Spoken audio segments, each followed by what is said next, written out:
War on the Demolishers, 1825–1832. Victor Hugo. Translated by Lynn Thompson Lemaire. 1825. If things keep going at this pace, soon the only national monument left in France will be Voyages pittoresque romantique, in which Taylor's pencil and Charles Naudier's pen rival each other in grace, imagination, and poetry. Naudier's name we may well pronounce here with admiration, although he has at times pronounced ours in friendship. The time has come when no one must be allowed to remain silent. A universal cry must finally go up to call the new France to the aid of the old. All manner of profanation, degradation, and ruin are all at once threatening what little remains of these admirable monuments of the Middle Ages that bear the imprint of past national glory, to which both the memory of kings and the tradition of the people are attached. While who knows what bastard edifices are being constructed at great cost, those buildings that, with the ridiculous pretension of being Greek or Roman in France, are neither Roman nor Greek, other admirable and original structures are falling, without anyone caring to be informed, whereas their only crime is that of being French by origin, by history, and by purpose. In Blois, the Château des États is serving as a barracks, and Catherine de Médicis' beautiful octagonal tower is crumbling, buried under the rafters of a cavalry's quarter. In Orleans, the last vestige of the walls that Joan defended has just disappeared. In Paris, we know what they've done to the old towers of Vincennes, which made such magnificent company for its dungeon. The Sorbonne Abbey, so elegant and so ornate, is at this moment falling under the hammer. The beautiful Roman church of Saint-Germain-des-Prés, from which Henry IV had looked out over Paris, used to have 3 spires, the only ones of their kind to grace the silhouette of the capital. Ruin threatened 2 of these needles. They needed to be buttressed or destroyed. It was deemed quicker to destroy them. Then, in order to connect as much as possible, this venerable monument to the awful Louis XVIII style portico that masks its gate, the restorers put in place of several of the old chapels, little candy stores topped with Corinthian capitals, in the fashion of Saint Sulpice, and the rest was whitewashed in on ice, canary yellow. The Gothic Cathedral of Autun has been subjected to the same outrage. It has been said that for 300 francs, the English had purchased the right to remove anything they pleased from the debris of the admirable Jumièges Abbey. As such, Lord Elgin's profanations are happening here again, and we make a profit. The Turks sold only Greek monuments. We do even better, we sell our own.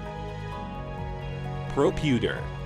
As we are writing these lines, in Paris, at the very place called the École des Beaux-Arts, a wooden stair sculpted by the marvelous artists of the 14th century is being used as a mason's ladder.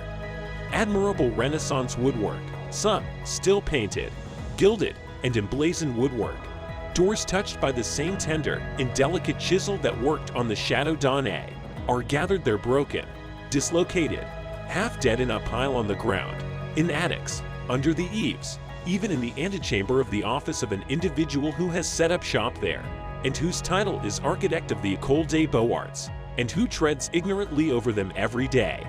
And then we're going to search far and wide, and pay quite a lot for objects to adorn our museums. It is time to put an end to this mess, to which we call the country's attention.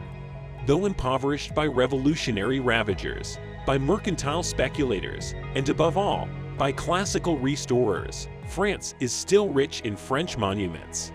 The hammer that is mutilating the face of the country must be stopped. One law would suffice. Let us pass it.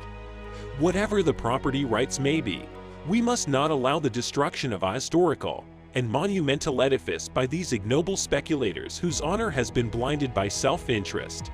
Miserable men, and so idiotic they don't even understand that they are barbarians.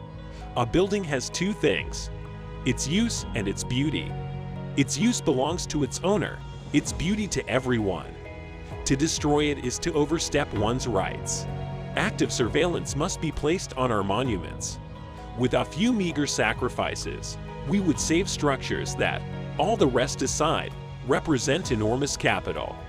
The Church of Brau alone, built towards the end of the 15th century, cost 24 million, at a time when a worker was paid 2 sous.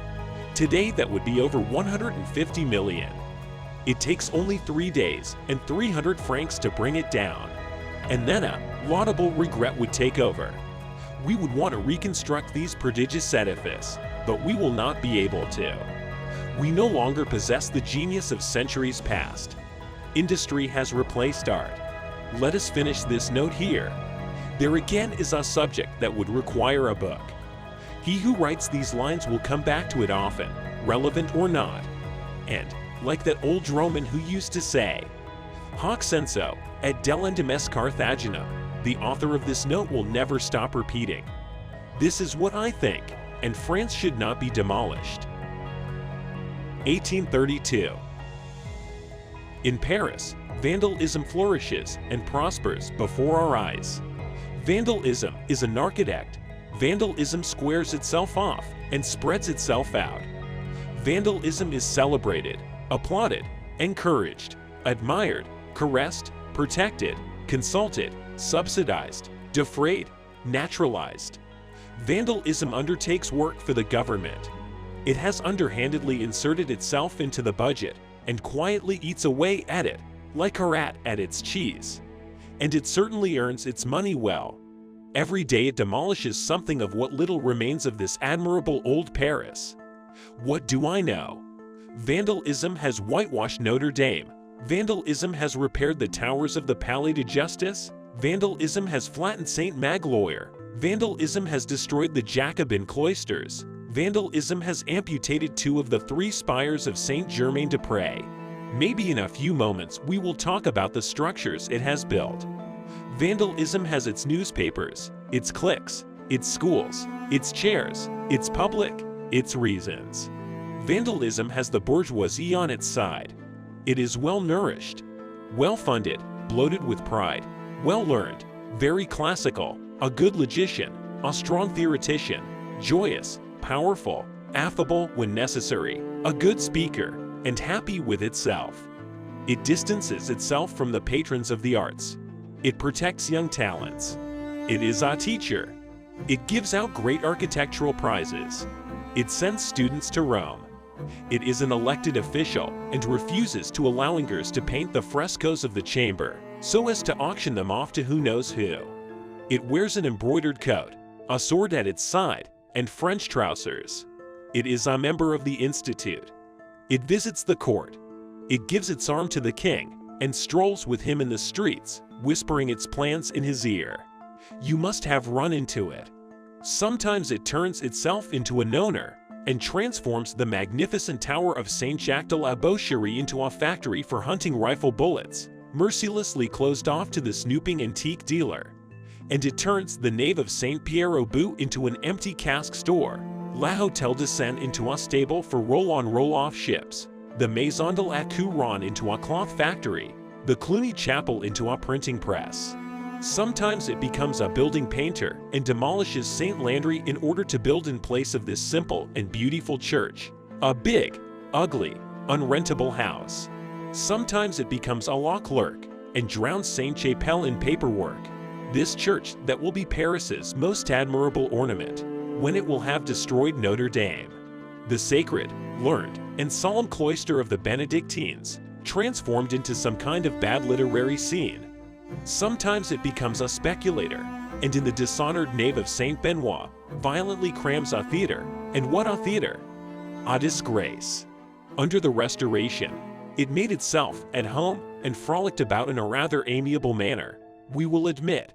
Everyone remembers how vandalism, the king's architect at the time, treated the Cathedral of Rheims. A man of honor, science, and talent, Monsieur Vité, has already pointed this out. Monuments are no longer restored, no longer spoiled, no longer defaced, they are torn down. And for good reasons. A church is fanaticism. A dungeon is feudalism.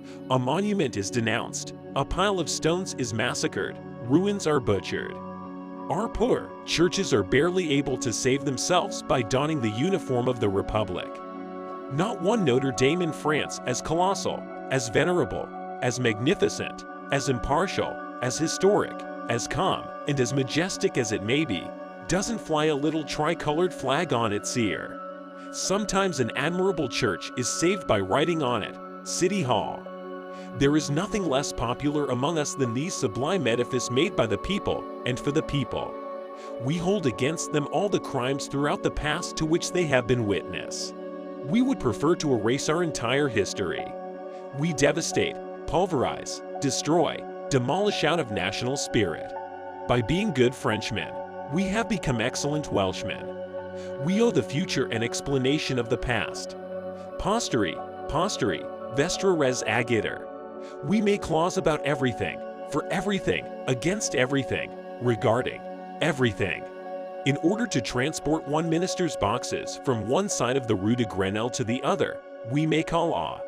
And Allah for monuments, Allah for art, Allah for France's nationality, Allah for memories, Allah for cathedrals, Allah for the greatest products of human intelligence, Allah for the collective fervor of our fathers, Allah for history, Allah for the irreparable that is being destroyed, Allah for that which a nation holds most sacred besides the future, Allah for the past, this good, excellent, holy, useful, necessary, indispensable, urgent law. We don't have time for it. We won't make it. Laughable, laughable, laughable.